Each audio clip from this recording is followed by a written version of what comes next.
Welcome to Russian History with Dr. Brovkin and Contemporary Issues with Dr. Brovkin. Today I'd like to talk about what is the media calling the Putin Ultimatum. As we all know from the news, something's very important is happening right now in the world affairs. President Putin issued a number of demands to the United States and to NATO, which many commentators call the ultimatum. Now, ultimatum basically means you should do this, this, and that, and if you don't, we will do the following. So what I'd like to do today is to go over the specific demands and what exactly Putin can do if these are not met. So the ultimatum, we can call it that, is addressed to the United States and to NATO and to the public opinion of Europe. The demands are pretty much straightforward, which is no NATO expansion, no admission of Ukraine, Georgia, Moldova, or Central Republics, no stationing of American missiles in proximity to the Russian borders, and even more what the West would perceive arrogant demand to remove American missiles, medium-range missiles from Poland, Romania, and other East European countries, and no military maneuvers in the proximity of Russian borders. My personal opinion is that this list of demands has been triggered by American actions in recent weeks when B-52 bombers were flying over Ukraine in the direction of Russia, when a British military ship was going in the direction of Crimea, ignoring signs that the Russians gave them to reverse the course at first, and all kinds of other military maneuvers, talk about extending a NATO membership to Ukraine. All of that pretty much tipped the ball of patience of Russian generals, and as a result we have this ultimatum. So far, the General Secretary of NATO, Stoltenberg, refused Putin's ultimatum and already said on behalf of NATO, whatever the worth of his words are, that NATO will expand whichever way it wants. The United States has a very cautious approach. So far, we have seen that President Biden responded that negotiations will resume, but already now there are these threatening voices, especially from Ms. Nuland, that if Russia invades Ukraine, then there will be crippling sanctions on Russia. It will be expelled from SWIFT. It would Russian banks would be barred from any transaction with foreign banks. There will be an embargo on Russian oil and gas, on the Nord Stream 2 to Germany, and there will be other sanctions. Before I go to the military affairs, I'd like to discuss what the Russian media and the Russian commentators say about these crippling economic sanctions.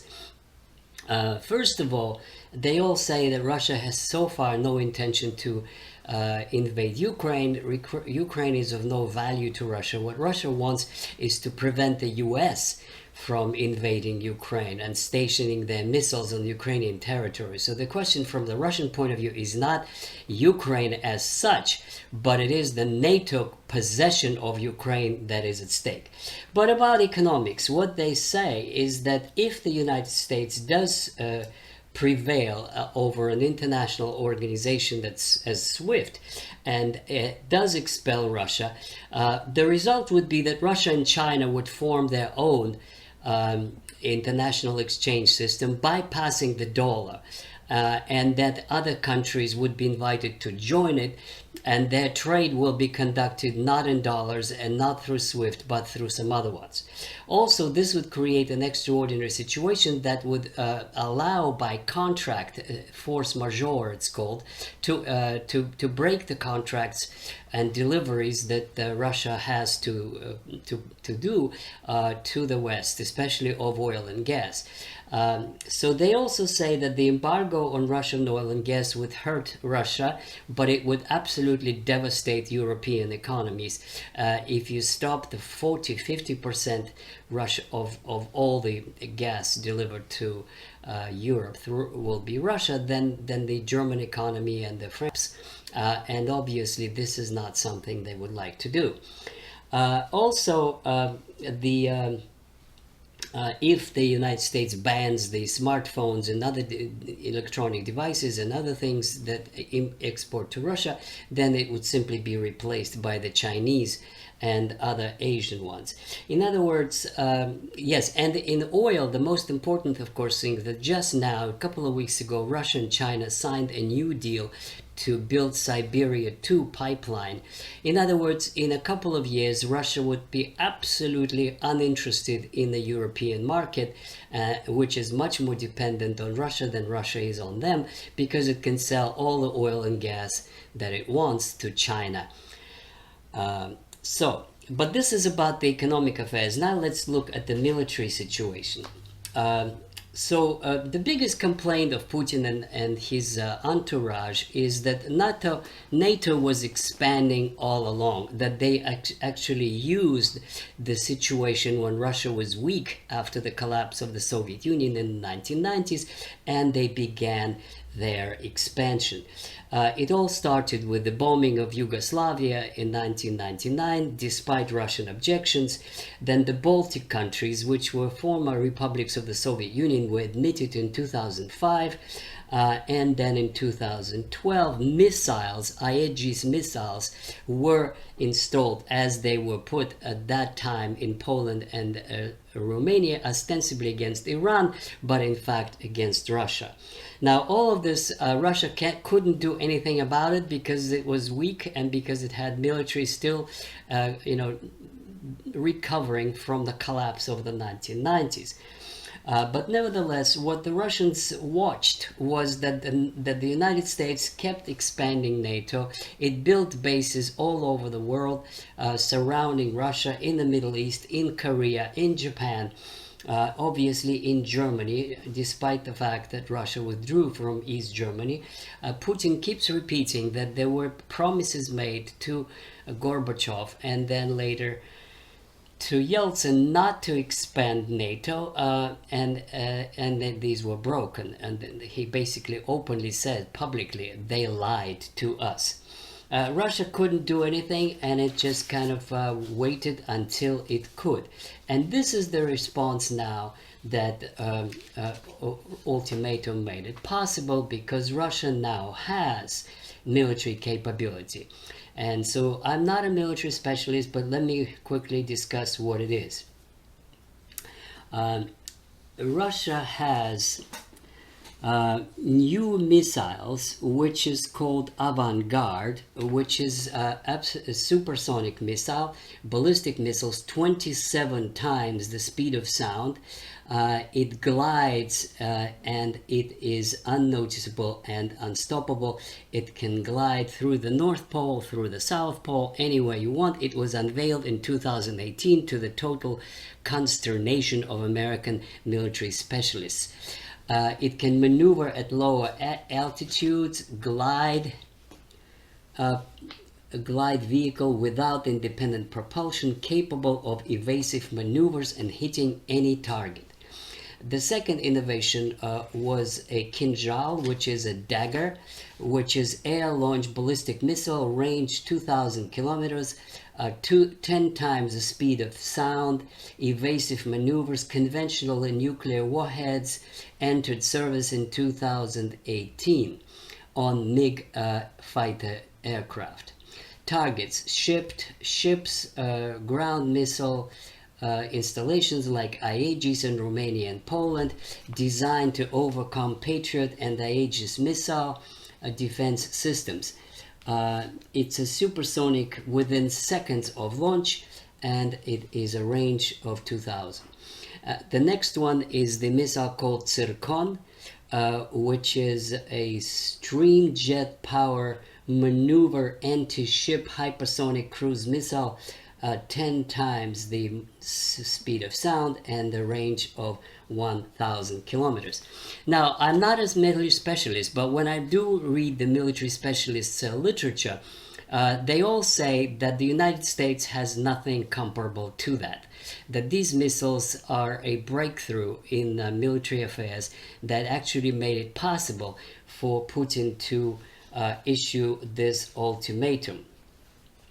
Now, the basic comparison of the US and Russian military forces is still much in US favor. So let's go over it. Russia has 1,900 aircraft, the United States 3,318. Attack helicopters, Russia 1,655, US 6,417. Tanks, Russia has a big advantage, 22,700, US 8,700. Corvette ships, Russia 70, US 2. Nuclear submarines, Russia 33, US 72. So on the face of it, there is a preponderance of forces on the American side. However, and this is the crucial fact, these supersonic missiles make a lot of this hardware targetable and defenseless. So basically all US aircraft, and especially aircraft carriers, are sitting ducks that could be blown up in a matter of minutes. The Aegis system in Europe, in Poland, in Romania, is a sitting duck that could be destroyed in seconds before they even know what is happening. So in terms of air power, Russia has the S-500 and S-400, which basically is a bulletproof almost system of air defense against any incoming missiles. And of course, Russian aircraft is the only country in the world that has military aircraft that can match or is superior to that of United States. So particularly the Sukhoi 35, Sukhoi 55, Sukhoi 75 aircraft that can take on the F-35 and others. So the military comparison basically looks like the United States cannot win a war against Russia, and this is a new factor. When we speak about ultimatum, usually it says, if you don't do this and that, what can we do? And here's a list what Russia can do if United States and NATO rejects the ultimatum. Number one, it can position Russian missiles in Kaliningrad, in Belarus, in the Dniester region, a breakaway Russian region in Moldova, within minutes striking distance from American bases in Romania, Poland and Germany, that could be blown up in minutes. Also, Russia can move its submarines to about several hundred kilometers from American coast, and with the Zircon and Kinjal and Vanguard missiles that can reach US targets in a matter of minutes, and nothing could stop them. It can also, as a symbol of freedom of navigation, when the US ships go to the Black Sea, the Russian ships can go and demonstrate their power in the Caribbean or in the Gulf of Mexico, pretty much as the US does when it moves its ships to the Black Sea and to the Baltic Sea. So the message is very clear. This is what Putin is actually saying. We can put you in the same position of insecurity as you have put us. We're now capable of providing that insecurity to you. So you better negotiate and better come to an agreement, or we will enforce our own security on our own terms. This is what he's saying to the United States. What he's also saying to Europe is that, are you ready, Europeans, to risk your economy and your security for the privilege of expanding NATO to Ukraine, a country that had been a part of Russia for 400 years and is historically the origin of the Russian people. That is the choice that the Europeans and the Americans have. And finally, there's one other factor which is absolutely new. In all these years, Russia and China had pretty good relations, but they were never military allies. In the last 2 weeks, this historic change has occurred. Russia and China now are military allies. They do have now joint military exercises and support each other, which means that Russia will support China in case the United States threatens the confrontation over Taiwan. And by contrast, by the same token, China has declared that it supports core issues of Russian security, which means Ukraine. Now, if you put the equation of Russian and Chinese, not only military power, which is superior to that of NATO, but also economic power, then it's just about close to being even in economic terms.